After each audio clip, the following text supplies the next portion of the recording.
নামাজ ছেড়ে দিয়েছো, তওবা করো, মাফ করে দেবো। জেনা করেছো, তওবা করো, মাফ করে দেবো। আকাশ সমান গুনাহ করেছো, তওবা করো, মাফ করে দেবো। আল্লাহু আকবার। শুধু তাই নয়, আল্লাহ বলেন, বান্দা যখনই তওবা করবি তোরে আমি পছন্দ করি। আল্লাহর রাগ যেন আমাদের মধ্যে চলতে না থাকে, আল্লাহর রাগকে কমাতে হবে। আল্লাহর রাগকে আমাদেরকে কমাতে হবে। এই রাগ কমানোর জন্য আমাদের কি করা দরকার? আমাদেরকে কি করতে হবে? আল্লাহর রাগ কমিয়ে দেয়, আল্লাহর গজবকে কমিয়ে দেয়।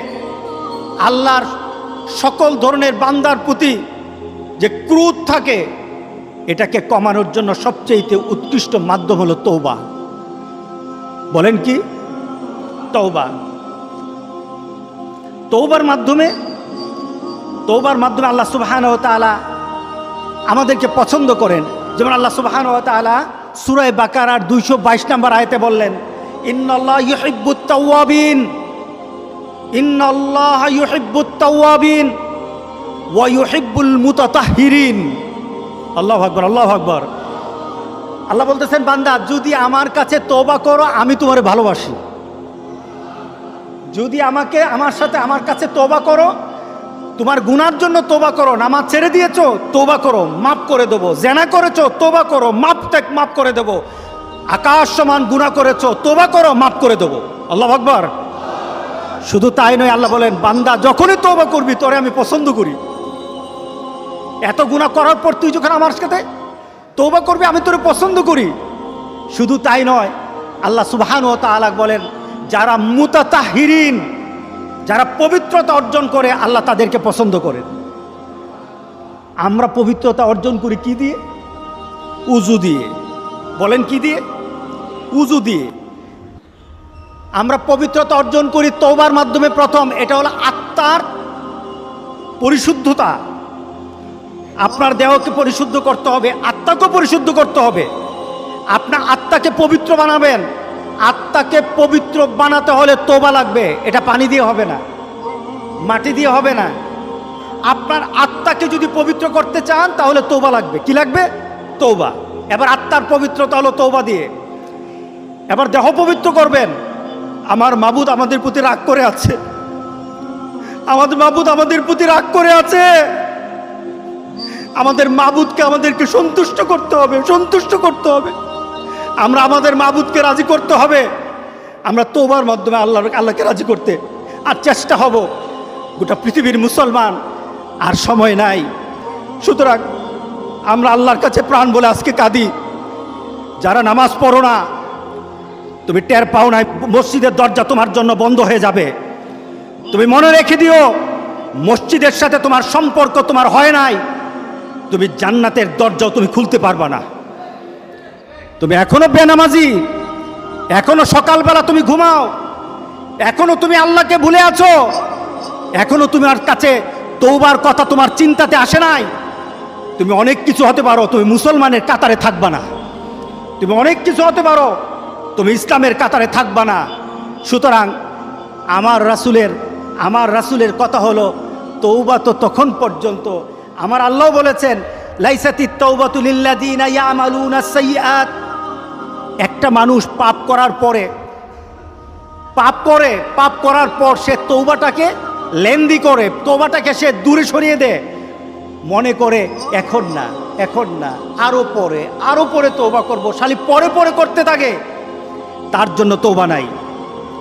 হাত্তা ইদা হাদরা আহাদাহুমুল মাউত, যখন মৃত্যুর দুয়ারে চলে যায়, যখন সে ইনসেপ্টিকেরিয়াতে চলে যায়, যখন সে বিভিন্ন ধরনের আইসিইউতে যায়, তখন বললে, ইন্নী তুবতুল আন, এখন তওবা করতেছি। আল্লাহ বলেন, এটা আমার কাছে তওবা না। যারা এইভাবে তওবা করে তাদের তওবা, আল্লাহ বলেন, লাইসাতিত তাওবা, এটা তওবা নয়, এই তওবা আমি কবুল করি না। রাসূল সাল্লাল্লাহু আলাইহি সাল্লাম বলেছেন, মা লাম ইয়াতাগারগির, যখন গড়গড় আরম্ভ হয়ে যাবে তখন আর তওবা কারো কবুল করা হবে না। গোটা পৃথিবীর মধ্যে কিন্তু গড়গড়ার পর্যায়ে চলে আসছে। এখনই আমাদেরকে ফিরে আসতে হবে। আমরা যদি মুমিন হই, রাসূল সাল্লাল্লাহু আলাইহি সাল্লাম আমাদেরকে বলেছেন আমাদের জীবনটা, মুমিনের জীবনটা হবে আশ্চর্যজনক, আর কাফেরের জীবনটা হবে ভীতিকর। আমরা আশ্চর্যজনক জীবনের কথা রাসূল বলেছেন। কিভাবে? ইন আমারাহু কুল্লুহু লাহু খাইর। এই মুমিনের প্রত্যেকটি জিনিস হলো কল্যাণকর, প্রত্যেকটি কাজ তার মঙ্গলের জন্য। যখন সে লাইসা যালিকা লি আহাদিন ইল্লাল মুমিনিন, এটা শুধু মুমিনদের জন্য হয়ে থাকে, প্রত্যেকটি কাজই তার কল্যাণের জন্য।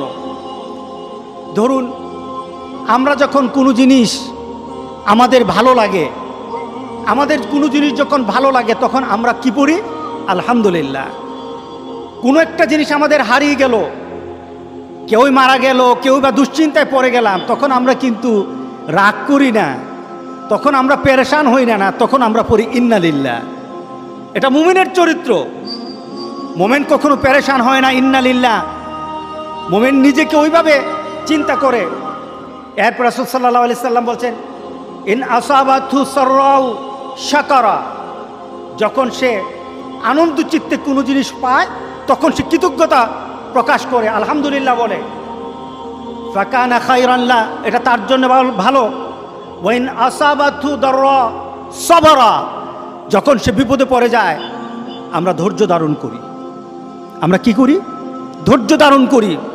আমরা পেরেশান হব না, তবে আমরা চিন্তামুক্ত হব না তা নয়। আমাদের চিন্তা হবে মৌত নয়, আমাদের চিন্তা হবে আমার আল্লাহর গজব আর আমার আল্লাহর অসন্তুষ্টি। এটাই হবে আমাদের সবচেয়ে বড় চিন্তা। রাসূল সাল্লাল্লাহু আলাইহি সাল্লাম বলেন আমি প্রতিদিন 100 বার তওবা করি। হ্যাঁ, তুবু ইলাল্লাহি ফা ইন্নী আতুবু ফিল ইয়াউমি ইলাইহি মিয়াতা মাররা। রাসূল বলেছেন তওবা করো। আমি মুহাম্মদ সাল্লাল্লাহু আলাইহি সাল্লাম, যার কোনো গুনাহ নেই, আগেও নেই পিছেও নেই, সবসময় আমি মাসুম, কিন্তু আমি প্রতিদিন 100 বার তওবা করি। কতবার? আমরা কতবার তওবা করব? গনে গনে দরকার হলে 100 বার তওবা করব। রাজি আছি সবাই ইনশাআল্লাহ? তাহলে আজ থেকে আমার তওবার চেষ্টা আরম্ভ হয়ে যাবে। তবে তওবার চেষ্টা যদি চলতে থাকে, তওবার দরজা আল্লাহ বন্ধ করবে না। তওবা যদি চলতে থাকে, তওবার দরজা আল্লাহ বন্ধ করবে না। কোনো না কোনো সময় আল্লাহ বলবেন বান্দা তোর তওবার কারণে তোরে আমি মাফ করে দিলাম। আমরা এই কাজগুলি করবো তো ইনশাআল্লাহ? নামাজ যারা পড়ে না, ঘাড় ধরে ধরে তাদেরকে আনেন। কেন নামাজ পড়বা না? তুমি মুসলমান, এই মুহূর্তে তুমি আমরা এক কাতারে দাঁড়াই। এটা যদি আপনার সন্তান হয়, ধরেন নামাজ পড়তে আসো। রাগ করতেছেন? কঠিন করে কথা বলেছি? আমি কঠিন করে বলি নাই, আমাকে বলানো হয়েছে। মুহাম্মদ সাল্লাল্লাহু আলাইহি সাল্লামের কথা কঠিন ছিল নামাজের ব্যাপারে। কেউ যদি আমার কঠিন কথাকে কঠিন হিসাবে নেন, তাহলে রাসূলকে কঠিন বানাতে হবে। রাসূল সাল্লাল্লাহু আলাইহি সাল্লাম বলেছেন তোমার সন্তান 7 নামাজ শিখাও, তোমার সন্তান 10 নামাজ না পড়লে তারে পিটাও। কে বলেছেন? কে বলেছেন? রাসূল বলেছেন। তাহলে রাসূল কঠিন হলেন না? নামাজের ব্যাপারে কঠিন না? নামাজের ব্যাপারে আমরা কখনো সহজ হব না। রাজি আছি তো সবাই ইনশাআল্লাহ? নামাজের ব্যাপারে আমাদের কোনো সহজতা নাই, কোনো কম্প্রোমাইজ নাই, কারোর সাথে আমার সম্পর্ক নাই। নামাজ আছে তো সম্পর্ক আছে, নামাজ নাই আল্লাহর সাথে তার সম্পর্ক নাই, আমার সাথে তার কোনো সম্পর্ক নাই। আপনি ঘোষণা দেন, পরিবেশ সুন্দর হয়ে যাবে, তওবা কবুল হবে, আল্লাহ আমাদেরকে রক্ষা করবেন, আল্লাহ আমাদেরকে রক্ষা করবেন ইনশাআল্লাহ।